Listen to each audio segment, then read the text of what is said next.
Welcome, everyone, to the G Note Podcast. I am your host, Jason Spicy G. Goldman, and I am a Grammy-winning record producer, arranger, and musician. And I've been a music professor at USC for over 22 years, and I am most known for writing and producing music for the iconic Michael Bublé over the past 2 decades.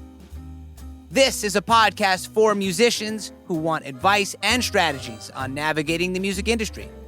If you're not a musician but a music fan, I promise there is plenty in here for you as well. On this pod, we talk all things music. On today's pod, we are talking about how to release music today. Let's go.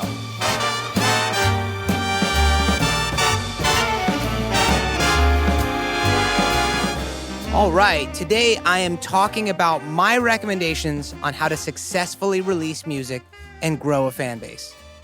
I'm going to be discussing this as it relates to most people, so DIY. So keep in mind, I'm not talking about when I'm working with bigger artists as they have these huge marketing teams behind them, and that's not what most of us have. This is my experience releasing music as an independent artist. I'm going to go through what I have tried, the results of those efforts, and what I recommend you do. If you are like me, you're probably really frustrated with the way music is rolled out today, and trying to get anyone to listen to your music is extremely frustrating. Releasing music today is actually probably one of the easiest things to do and one of the hardest. It's easy because it's really quite a simple process to upload your music to the streaming sites, and within days, it's available for everyone to listen on pretty much everywhere. It's hard because with so many uploads a day, and you know, we're talking about over 40,000 uploads to Spotify a day. The question becomes, how do you get people to listen? Well, the answer is you have to have a strategy. When it comes to releasing music, it's more important than ever to have a detailed plan. Don't just say you're going to release a song and send it out to the streaming services and hope for a miracle.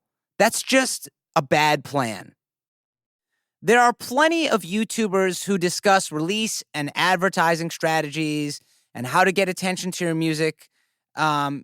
At this point, the market is flooded with people who claim to be able to get you a certain amount of Spotify streams, or say they can get X amount of people to follow you and pay attention. But in my honest, humble opinion, I don't think most of them are worth it, and you will just be wasting your money. I want to be honest with everyone. I have yet to have any success using music marketing. Admittedly, the marketing area is just not my forte, as is the case for most musicians, which is why I've tried many different options, right? The whole thing of surround yourself with smart, capable people, right? And that will help your product be better. When I did my 2020 EP called Hypnotized, I hired people that supposedly knew what was going on. Then on my 2022 LP, which was called There's Only One, I hired people that supposedly could help. Then my most recent releases, I just watched a bunch of music marketing people on YouTube and paid for some advertising. And I'm going to give you the results, but in case you're interested in some of the people that I did watch on YouTube, here's a couple of the more notable people. People like Damian Keys, Andrew Southworth, Jesse Cannon, and Burstimo, which is a couple of marketing people that really focus on the industry. They can give you, all of them can give you, release plan suggestions when it comes to social media marketing and advertising options. While I'm not necessarily convinced that what they say works, at least they have a cogent plan that forces you to really think about how you're going to get the music to people. And of course, all of them show you numbers that they've managed to get for other artists or themselves. And that's great if it worked for them. And but I have yet to see those results. Here's who I've used so far in the past. And hopefully this will help you to avoid using these people necessarily and save you money. I've used a music publicist, a social media marketer, a radio promoter. I hired a quote unquote street team, and I've run several ads on social media. And let me give you a little bit of results before we talk about what strategy you may want to use. So the publicist I hired was a noted publicist, and the publicist cost me $3,000 to run a campaign, which was roughly, I think, a 6-week campaign. So maybe even a 2-month. So this is for 2 months. So $3,000. And this was for my first EP, and I got almost nothing. I can tell you what I did get. I got one cover of a jazz education magazine, which was awesome. I mean, the cover looked awesome. It was a nice article, but we're talking about a pretty low tier magazine in terms of general public. I mean, it's good for jazz education circuits, but no review in any major publication that deals with jazz music like Downbeat, Jazz Times, Jazz Is. The only other thing the publicist was able to get for me was a couple of podcast interviews. At the time, they were low tier podcast interviewers. One of them has gone on to be pretty successful now and became a friend. So I did get a friend out of this, but nothing significant after spending $3,000 on a publicist for 6 weeks. I also hired a social media person. That is the person that's supposed to kind of optimize my social media presence, Instagram, Facebook, Twitter, the whole YouTube, the whole thing. That cost me $2,500, and that got me the least results out of anything. I mean, yeah, sure, they organized what I was doing a bit more, but to spend $2,500 to not see anything really at all was really kind of a waste of money. I also used a radio promoter, that was for my my full LP. And I used, for that one, I hired the radio promoter, and it was $2,500. And I think the highest I got on the jazz chart was like 180 or something like that. Kind of a total waste of money. Didn't get played on really major stations, just was okay. Nothing really happened. None of my social media, by the way, none of the social media really grew from any of these people thus far. And neither did my listens on Spotify. I also hired for this, my LP in 2022, I hired this small street team. I basically hired like 3 college students. And what I wanted them to do is just chase down leads. So find me blogs or, people that were quote unquote influencers in the music area, help me find them, submit my music to them and to playlist pushers, right? And that cost me about $600. That one I didn't get. I think I got like one interview from them. But again, one interview, $600, no real ads to streaming or social media. So that was kind of a waste of money, and they didn't really work as hard as I anticipated them working. But at least it didn't cost me thousands of dollars. So I finally ended up getting a song that has 12,000 streams. And again, when we're talking about 12,000 streams, and that's not really a lot at all, right? That's barely anything. But I only have like one song that had this. By the way, of course, this is just projects on my own. Of course, not with Michael Bublé or any of the other artists I've worked with, but this is on my own. So for this, what I decided to do after none of these other strategies were really working is I was like, okay, I'm not going to hire anyone this time. I'm going to take a small amount of money and I'm going to run an ad for 1 month. So I hooked up with this artist she's fantastic. This artist, Brenna Whitaker, wonderful jazz singer, kind of crossover, kind of soul a little bit. And so we started doing some tracks together. And the first song we did or released, I should say, was my arrangement of the song Summertime. And you should check it out if you haven't. I think you would really dig it, actually. And this song actually has almost 12,000 streams now. And again, it's not really a lot. But the point I want to make here is I paid $250 to run one ad on Spotify. And now keep in mind, Brenna already has like 37,000 monthly listeners on Spotify, which also in the grand scheme of things is not a lot. It took me 6 months, but I have now one song with almost 12,000 streams. And I only spent $250. So each time I was paying less and less money, and actually I was getting better results, to be quite honest with you, even though the results still aren't that fantastic, right? I think the most I'd ever gotten off of anything was like 10 or 20 new subscribers, and like I said, in the song with 12,000 streams. But to be clear to everyone out there, just like you, I want people to hear my music. And just because I work with some big artists, that doesn't translate into your own projects. And you can ask most producers, it usually doesn't translate. And I'm not adverse, obviously, to paying for someone or something that I think is worthwhile. But honestly, none of these things have worked for me. Just as a note, I have been told that in order to get the ads really working properly, you need to spend a couple of $1,000s on ads. But you know what? I think of it like the show Breaking Bad, which I am not a fan of. I know I'm in the minority, so all of you can just text me and tell me how much that I'm crazy, but that's fine. But everyone kept saying, keep going, it gets better and better. And I watched 3 full seasons. Yes, that's right. You heard me. I did 3 full seasons because everyone kept telling me how good it was. 30 hours, and I still came out with the same conclusion, that it just was not that good for me, of course. And I have a feeling that if I spend thousands of dollars on ads, I'm going to probably get a similar result as I'm getting from Breaking Bad. So with all that said, here's what I actually recommend you do. And after talking to a lot of people and trial and error on my own, here's a quick plan for all of you. Create the music, right? That's the easy part usually for musicians.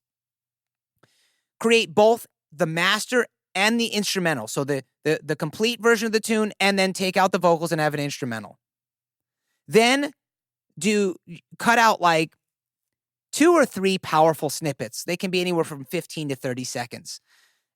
These should be the part of your song that you think will catch the ear of someone, who gets a quick listen. Again, keep in mind, we're talking about sometimes people only listen for 5 to 10 seconds. So keep it in mind.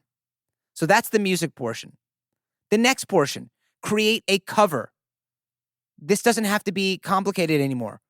Either take some good pictures of yourself with an iPhone, have a friend do it, or find some free photos. There's tons of, different free photo places you can go to, like unsplash.com. Those are all free photos you can use. And then edit on Canva.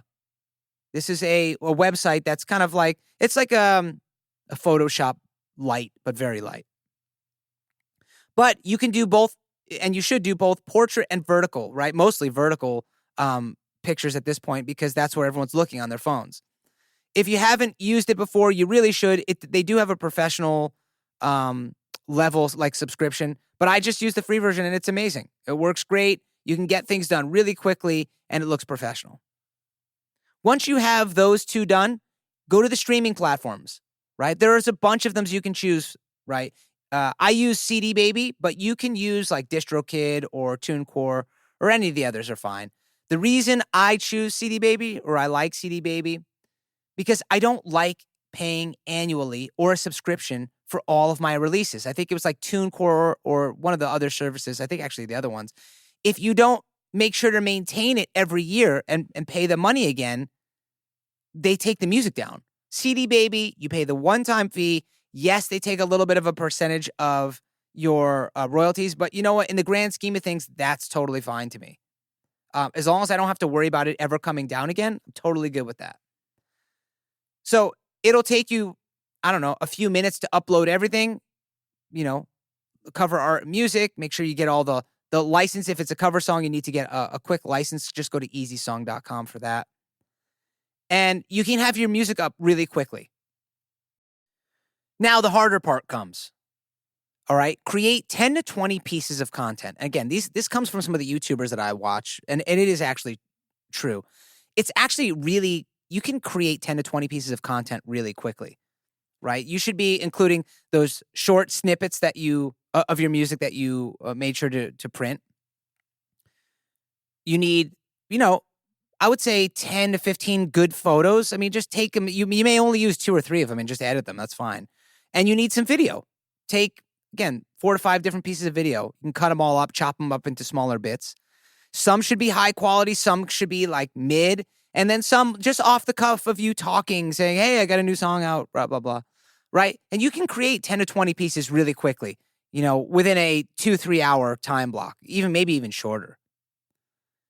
So once you have all of this content, the next thing you should really do is create a calendar and mark exactly which piece of content you're going to release on which day and stick to it. By the way, folks, you're only really releasing 1 to 2 pieces of content a day. I mean, for me, it's only like 1 a day. You don't really need more than that, but sometimes people do 2 a day, especially in the first few days if something's released. I recommend that you don't do much buildup anymore for a release because no one really does that anymore, right? When people see the advertisement or the post, they want to go hear it like immediately. So don't do a long countdown or anything like that. No one's really interested in that anymore. Again, because the music world is so saturated, it's not really a good strategy anymore. When people see that you have new music out, they should be able to hear it immediately. That's the bottom line. Something important to note here, folks, is that Spotify only rewards singles. So you can still create an album. However, I don't recommend you put the entire album on the platform at once, as you won't be rewarded by the algorithm, right? So just release them as singles. Like let's say you did like 4 to 5 singles, and then you're like your 6th, and rather than release a single for your 6th song, you say, oh, the album's out now, which will include all of those other songs. Remember, you spent all of your time creating this and making this music, countless hours and energy. You want to make sure people hear it. Just posting it on social media is definitely not enough. Repeat, posting it on your socials is just not enough. You're only hitting your fan base who already likes you, right? Not only that, most people I know only advertise the music for a week and then that's kind of the end of it. This should be literally a 3 to 4 week campaign. The way to start building your fan base is organization and consistency. And finally, one of the biggest strategies, because you may be like, well, I still don't really get like what's the main strategy. This is it. The biggest part of it all to me, which works because I've seen it work for artists, play live shows.